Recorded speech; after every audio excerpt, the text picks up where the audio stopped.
What's up, folks? Back with another reaction, back with some more Smiths.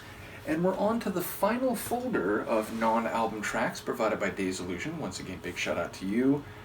Indeed, we're up to the non-album songs from the era of Strangeways, Here We Come, and the first of these is Sheila Take a Bow. So I wonder who Sheila is. I suppose this is going to be addressed in the song, but I'm further wondering whether this is based on a real Sheila or perhaps someone with a different name, but someone in Morrissey's actual life. I do wonder why he is saying take a bow, whether it is sincere or maybe more likely sarcastic or critical, meaning, oh, take a bow, you've outdone yourself and how awful you've just been, or the perfect trouble that you've caused me. I feel like that type of sentiment would be more expected when it comes to Morrissey's songwriting. But yes, to take a bow, to receive plaudits and ovation for whatever performance or action you've just performed, and thus, again, I would expect it to be maybe less sincere than the phrase just on the page would suggest. Let's see what I can catch on the first listen. This is the Smiths. The tune is Sheila Take a Bow, and it is listed, let me see if I have this right, it's listed as a non-album single A-side from the era of Strangeways, Here We Come.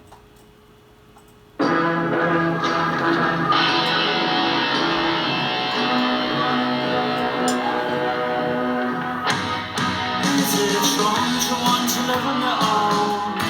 No, it's not wrong, but I must know. How can someone so young sing words so sad?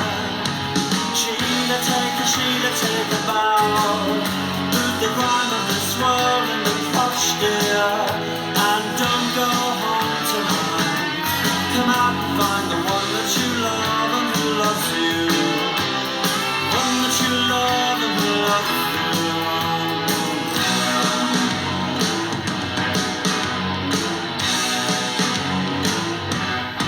Is it wrong not to always be glad? No, it's not wrong, but I must die. How can someone so young sing words so sad? Sheila take a bow. Put the grime of this world in the crotch, dear, and don't go home tonight. Come out and find the one that you love and who loves you. The one that you love and who loves you.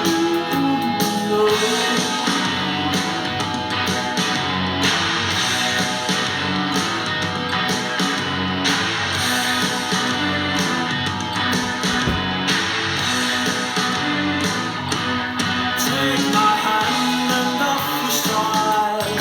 Oh, la la la la la la la. You're a girl and I'm a boy.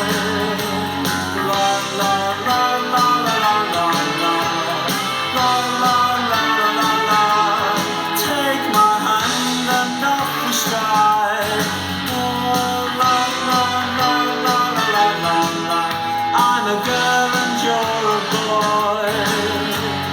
La la la la la la.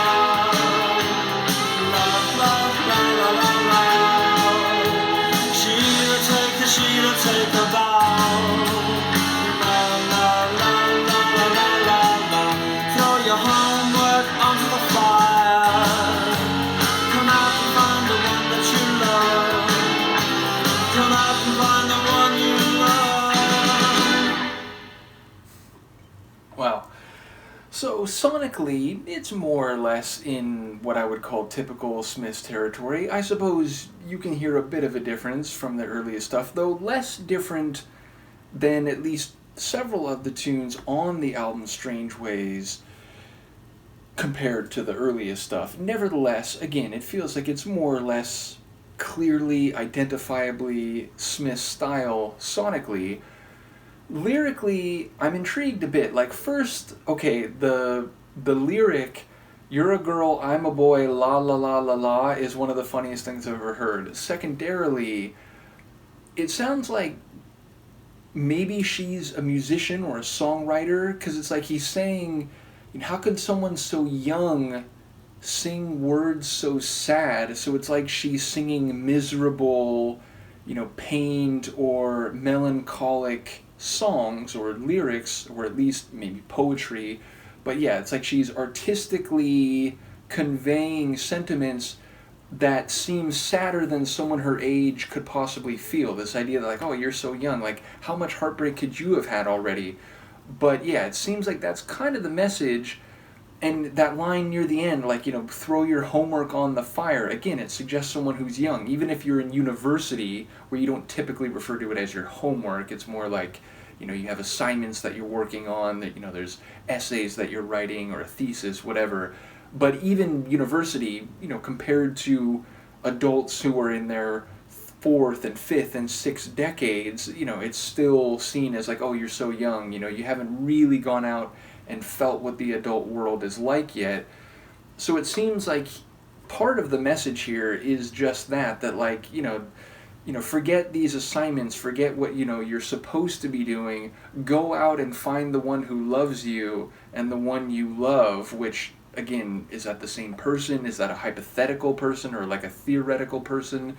Is it the narrator implying that it's him and that she needs to recognize it? And if so, is there a disparity of age? But yeah, so it sounds, again, like there's some degree of personal connection between the narrator and Sheila, and maybe Take a Bow is less sarcastic than I was thinking in advance, but maybe still with a bit of that. Either way, as I said, it sounds like she's an artist who's melancholy in her own creations, in her own words, in her own singing, but he seems to be suggesting that she needs to put aside the theoretical, the academic, the scholastic, and to come out and not stay home tonight, but come out and experience, feel the world, find someone who maybe sees the world the way she does and who's more experienced in this miserable, melancholic worldview. I'm not sure. But again, like, you could take the line, you're a girl, I'm a boy, la la la, in different ways, but it's almost like, well, this is what's supposed to happen. It's like you're a girl, you meet a boy, and it's supposed to click together. Like, it should be something happy. But of course, coming from Morrissey, I'm inclined to read it more cynically or pessimistically. So yeah, I don't know how it all stitches together. I am curious about Sheila, both in the song and maybe, because I've seen in a couple other Smiths reactions where people will say, well, he doesn't come out and say it here, but it looks like this is probably about so-and-so, or, about someone who was really in his life, or, another person, another artist up on stage, and so on. So I wonder if there's something like that happening here. Either way, a fun little tune, a short one, I'm going to say 3 minutes. In fact, not even 3 minutes, a little over 2.5. So yeah, it definitely feels like a non-album track. Not to say that, some other album tunes weren't on the shorter end, but anything under 3 minutes feels relatively short. In any case, a fun tune, a fittingly Smiths tune, both sonically and lyrically, to the degree I could follow it. Morrissey's vocals, good in their normal range, not like exceptional, but not exceptional in a bad way, not exceptional in terms, he's not like doing the most melodic bending I've ever heard, but it's not like, he sounded like it didn't fit, his delivery didn't fit the Sonics or something like that. Just kind of in the middle range for his vocals. In any case, let me know what you think, and I'll see you for the next one. Peace.